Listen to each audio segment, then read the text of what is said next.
Hello and welcome to the Dripping Hartnell Podcast. My name is Chadwick and I'm joined by Abby Louise. Bonjour. Connor J. Sumner. I'm back. I have returned. By Jimi Wolfe. Hello. And Aidan O'Connor. Oh, completely unrelated. Can I just say, I swear to God, it sounded like you introduced yourself as Commander Chadwick then. he is Commander Chadwick. Well, I hope I didn't. I hope I listened back. We just listen back later. It's like, oh. But no, we've just watched FLATLINE, which is Series 8, Episode 9 from Doctor Who, and is a 12th Doctor story. Really? What was everyone's thoughts on the episode? Yeah. I've always really liked this episode. Same. Yeah. I think it's not the best episode, but it's a good solid one. I think it's one of those ones that you could show to people who have never watched Doctor Who before and they don't need a lot of background to get into it. It's a good starter story. A lot of people back when I was watching it back at the old days I had a friend who, because I wasn't much of a fan of, for example, The Mummy on the Orient Express, but I loved FLATLINE. But I heard that a lot of people were the other way around. They adored Mummy on the Orient Express, but really did not like FLATLINE. I was the complete opposite. I really enjoyed I like both. Yeah. They just said it wasn't really for them, which is fine, obviously. But like, I just kept hearing that FLATLINE was not well liked by anybody for a very long time. And I thought, oh, well, okay. But I really enjoyed it. I think the CGI of it was great. The way they shot the transformations with people, like what was it? His name was George, but it was number 22 when it would just show him stood there, and then camera would pan and show him laying across like toolboxes and stuff. There's lots of good perspective shots in it, both with the way that they've done people from that, but also just the simple things of the perspectives of the TARDIS interior versus the outside. Really good. That's simple. You can tell that it literally is just done using simple techniques, but I think that's what makes it so good. Is it didn't need to be complicated. It didn't need to be something that they really had to put a lot of thought into. It literally is a case of, you probably find they had the box, there was a green screen, they put it on there. It's really is simple. It's similar to Under the Lake Before the Flood, when they first get there and they have the shot of the Doctor outside the TARDIS, and they film separately Jenna on the TARDIS set, going and actually walking in and getting grabbing something and then coming back out again. Rather than having a green screen or the backdrop card, they just filmed those things separately so they could have the Doctor on the outside interacting with the thing, and Jenna going back in, actually being on the set and then coming back out again to give the feel of, oh shit, it's actually bigger on the inside. Yeah, I definitely think this episode, I mean this in a nice way, is that I think when you look at every series, you can tell which one's the budget episode, where they had to where they kind of went, okay, we've expended a lot of the budget for the rest of the series. What else can we do? But like with this one, they've really made use of the area. They're like, okay, we've got Cardiff, places in Cardiff. We could just go around and use those. And what about we use that tunnel again? That tunnel has been in everything. Yeah. But oddly, I find that the episodes where they don't have much budget are sometimes the better ones, because that's for me what Who is all about. True. Yes. Limited resources, and you work with what you've got. Obviously, I know the show is heading towards bigger and bigger bounds now. Yeah. But I really like it when they do small episodes, you got your Heaven Sense where they have got such limited stuff, but like you really felt like you knew the area, like, and it was, and this story is a bit of an unorthodox one because you're not. I mean, you're trying to save people still, but like they're also like I'm assuming criminals. They're on community. They're doing community service. Yeah, so it's like petty crime. Yeah, because I drove without a license. Yeah. Sort of thing. Got 12 packets of knickknacks. Yeah. And like Riggsy Riggsy knows, just like you can tell that he's someone who has a good heart. It's just he had a bad bit of luck. And it's just Riggsy was literally just there for graffiti. Yeah. That's it. Oh yeah, because he's having to clean off his own graffiti, isn't he? Yeah. You can start with your signature. But it's the other thing as well is, and I said this during the watching, is even though the Doctor is, it's you've got the Doctor and Clara in equal measure, and obviously he's there at the beginning, they're both there at the end. It feels very Doctor light for a lot of it because he's not present when it's actually going on. But it works really well because you kind of have that interesting. You have that interesting dynamic between the two. Again, I said this when we were watching it, is there's a great moment when they're in sort of a giant shed, so loads of engine parts around, warehouse, and basically Clara sort of starts to question how the Doctor does things, but at the same time is the Doctor begins to realize how he looks to his companions, but also the companion starts to realize how much of a burden the Doctor is under every time this goes through. And you've got is this when Clara's saying like we have to lie to them? And he's like, oh right, okay, yeah. Well, I wouldn't quite put it like that, but yeah. While they're traveling with him, they're like, "Oh, this is great. I'm with the Doctor. We're going and seeing such good things, and we're stopping people." Yeah, and now they're actually having to do everything that he does on a regular basis. It's kind of I like this life, but I've never had to take any actual responsibility of it until now. It's I like this arc that they built up from episode 7, where like Clara initially like wants to get out of the life with the Doctor because she's like, oh, you're dangerous and everything and all this stuff, but then she gets cold feet and said, oh yeah, I'll stay on and because I want to travel. She doesn't actually want to leave it behind that badly.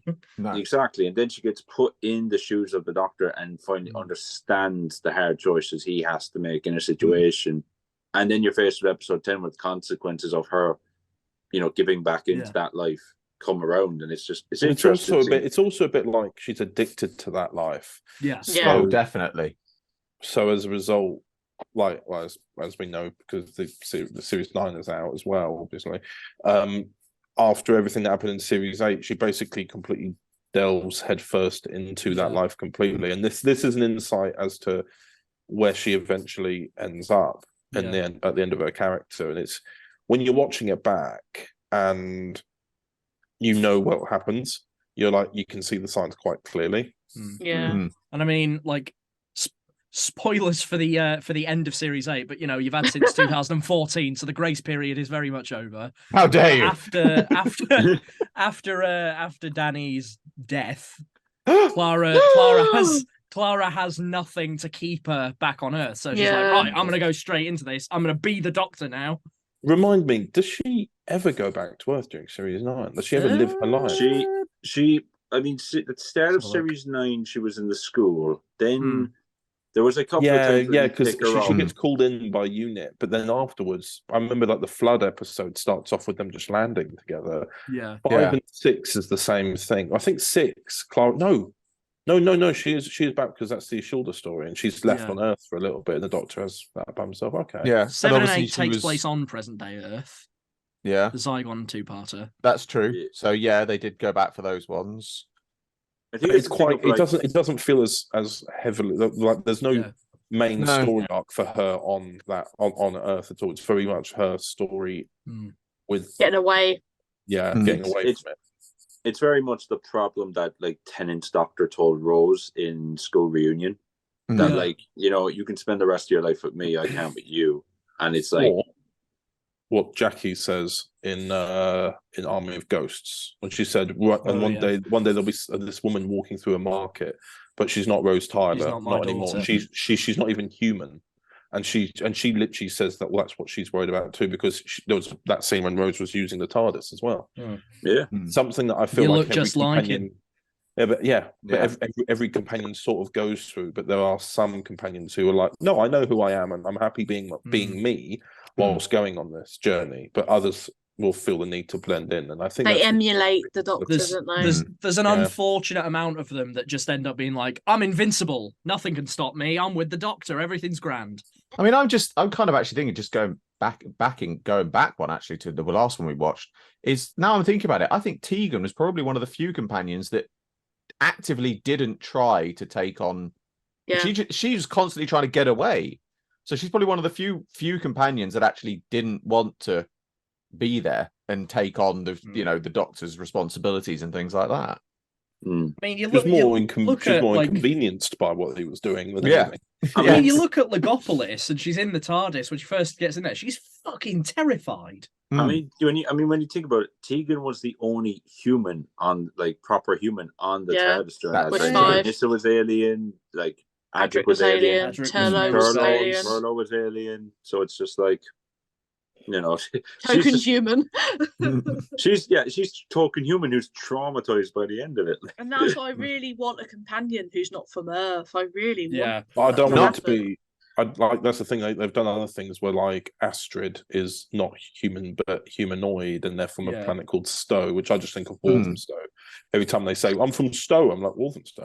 I either want not from Earth, or kind of like Victoria, not from 21st century Earth at the very least. Make them from the past. Don't make them from the future. Make them from the past. I mean, I'm doing 20th century. I think nowadays with the new show, they will always have a 21st century companion, but they need a secondary companion, sort of like how Captain Jack was in series 1. Yeah, they need a comparison. I do like it when they have two companions rather than ones, because then you kind of see them, how they see the Doctor in different ways. But with I was saying about with Flatline with the CGI. So good. And it stood up as well. It has stood up. There's a lot of stuff in Doctor Who that you might watch from earlier series and from later ones that you'll look at and think it's not terribly great, but that Flatline is just phenomenal all the way through. But I do agree what we were saying, that Rigsby should have been in the a companion TARDIS for a little bit. Easily. Yeah.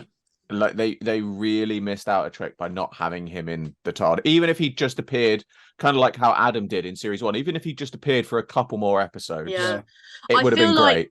I feel like it would have been nice to have seen, because as we know, I'm not a massive fan of Clara, not many people are, but I feel like she would have worked better.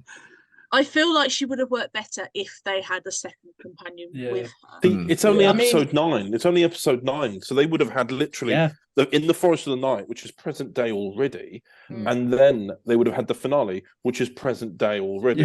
So they literally could have just had it back to back stories. With Rigsby involved, and then Rigsby going at the end of the series 8 finale, going, this episode was a bit messed up from my brain. I know. Goodbye. I can't. Good. It really made me have an existential crisis. So I'm not a Tegan to be like, no, I'm good. I mean, there's a lot of characters that you could say, they should have been a companion. I mean, there's Linda with a Y. There's there's fucking that one woman from the God Complex. I forgot her name. The NHS doctor. Yeah. There was a fella from the Orient Express. Yeah, Perkins. Yes. There's and from another one from the Capaldi era, but from series 9, there's McDonnell from before the floods. On the lake. Yeah. Oh yeah. I think it's also worth saying as well, this is one of those few stories. The only other one I can think of is I can't remember the name of the episode now. The Voyage of the Damned. Sorry. Yeah. It's one of the few. This is one of the few episodes. This and Flatline is one of the few ones where the only real surviving character is someone that the Doctor absolutely detests. Yeah. He sees all the good people die, and he's left with this one person who says, "Hey, I survived. I don't give a shit." But that's what I like. That's what I really like about the show, because I sometimes find that especially during this era of the show, everyone was portrayed as being so perfect all the time. But I really loved it. Like that character Stan, bloody hate him. But But like the fact that he's like, oh yeah, I'm not going to lose any sleep over the fact they died. They were criminals. They were community like council scumbags or whatever he said. But it's the fact that you've got someone who's, you know, they've literally seen you have so many people the Doctor travels with, both companions and side characters, who you can tell who's just from one adventure their lives have become enriched, and then you've just got those people who just genuinely don't care. Genuinely like, I've seen all of this amazing stuff has just happened. I don't care. It doesn't affect the rest of my life. And you just I'm off. Yeah, I mean, you say Voyage of the Damned like that when your man goes at the end. Oh, it's made me rich. It's made me rich. The that's all they care about. Face at him, just like. But Mr. Copper in that scene has such a great line of saying, if you could, in fact, that's a good prelude to Tom of Victorious as well. Yeah, what he says about if you could choose who lives and who dies, then that would make you a monster. It'd make you a monster, yeah. But then also, you know, even Capaldi in this particular episode puts forward that idea, going, maybe all the good people, maybe all the, you know, the wrong people survived. But then Clara does set him on the straight and narrow, going, yeah, but we beat it. We stopped it from getting any worse. And he sort of, in the way he said goodbye, the guy said goodbye, going, oh yeah, well anyway, seriously, thanks, yeah, honestly, cheers, and just leaves. And you're like, yeah. What do you think of the overall aliens in this one? Very, very good. Creepy. It's interesting. It's an interesting concept going for a villain that's rather being from another planet, is from, or another universe, being from another dimension, another plane of existence. The problem is you end up getting into specifics there, because there's a difference between a different universe and a different dimension. Because in our universe, we've got 5 or 6 dimensions anyway. Yeah. It could just be from a dimension we're unable to perceive, and they just got more powerful enough. Or it, like he says, it could be another universe or whatever. But honestly, we can only ourselves we can see things that are 2-dimensional, because to an extent some of it is 3-dimensional, because in order for us to be able to see it, if it was completely 2D, it's gone.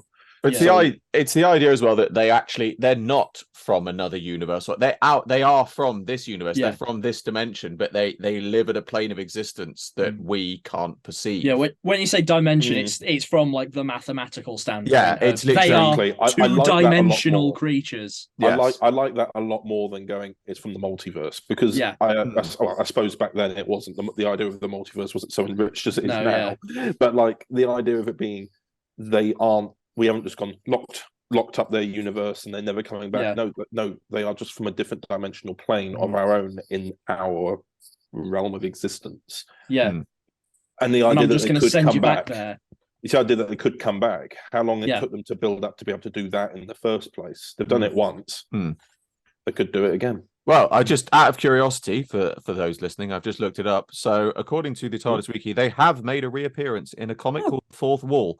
The Doctor and Clara once again encountered the Bonus in London, where they were pulling people into comic books to send them to their realm. After the Doctor himself was trapped in a comic, he used the combined minds of all the trapped comic fans and a spatial and temporal flux in the TARDIS to free everybody, imploding the Boneless back to their dimension once again. So they have made it, but back. When you read it like that, it sounds quite meta. You're thinking, oh, comic fans. Yeah. But actually, given the fact that they're 2-dimensional, the idea of trapping them in a comic, that's quite a good... Yeah. I quite like that idea. In a way, it's a little bit like Fear Her when they get trapped in drawings.